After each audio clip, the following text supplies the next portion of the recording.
Graze 300 is a plan that allows you to turn forage into dollars. It's really as simple as it is. But ultimately, it's not really a grazing plan, it's a financial plan for a farm. We should all be looking this direction of forage-based systems, less equipment, less fuel, less fertilizer, and that's what Graze 300 is doing for us. When we first sat down and said, let's figure out how much a bale of hay costs us, I sat down with all of the guys on the farm and we said, how long does it take to bale? How long does it take to rake? And we came up with $13 to $15 per bale. Whatever other costs were kind of combined in there, once we captured all of that, we were spending significantly more on hay than any of us understood or thought we were. That was convincing enough for us to just jump off the the hay feeding wagon, you know, and just go to stockpiled grass and grazing, you know, without putting the chart up, you know, of private financial information. I'll just say we had never broken over the threshold.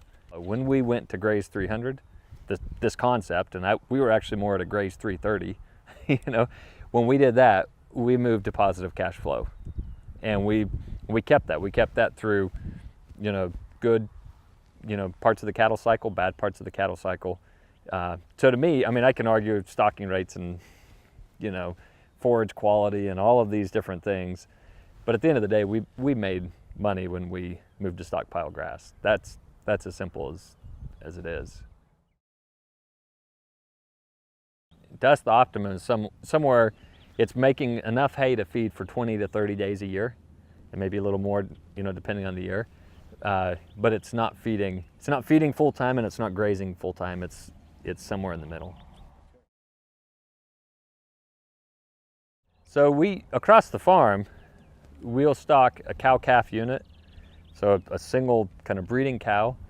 When you consider hay fields and everything, we'll stock at about 3 acres per cow.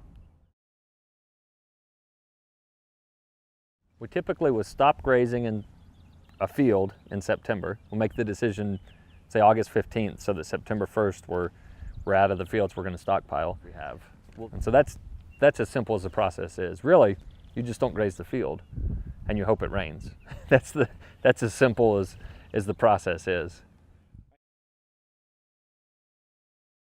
By December 1st, we try to make a winter grazing plan, and what we do is we just go through and start allocating.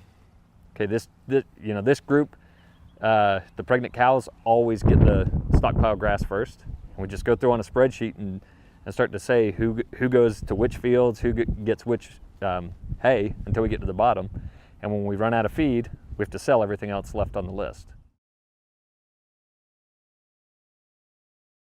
There is a more efficient way to do it, and that would be moving the fence every single day. If we said, okay, here's their feed for today, here's our feed for tomorrow, here's their feed for the next day, you know, that would be the most efficient system from a biological standpoint.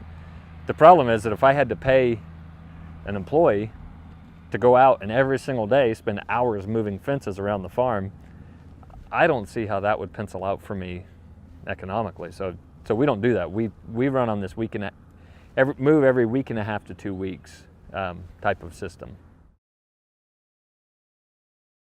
Sometimes we'll have stockpile grass and we'll put out a few bales of hay because it snows or whatever else, and the cattle will go back to the stockpile grass over the hay. The stockpile grass is, in my opinion, is more nutritious, and the cattle actually do better on it than they do on hay. So I really think why most people do it is because of risk. That's why we make the hay that we make. We try to have 2,000 to 2,500 bales per winter, so that's about 2 bales per animal, per cow, and then we'll have stockers and bulls and all of those kinds of things. We try to have that much hay going into the winter, which is about 20 days of hay feeding for us, so that if things go wrong, we have an escape hatch to make sure that we have feed for the cattle. To me, that's one of the things that has to be overcome, is we have to figure out some way to measure the amount of stockpile grass that we have. So what we do is we use a falling plate meter. It works very, very, very well. We've never had a wreck where we said, oh, there's 3 weeks of grazing in that field, and it turns out there's a week and a half. It just hasn't happened. And so what we do is when we make this list of these are the animals we're going to feed, these are the groups of animals we're going to feed, these are the pastures that we have, and this is the amount of hay that we have. When we make this plan, there's always a group of animals who are on the list to be sold.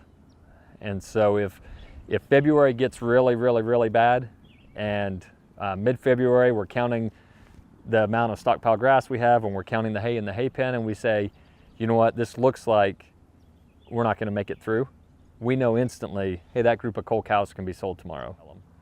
I think in 9 years of doing this, we've had to do that one time.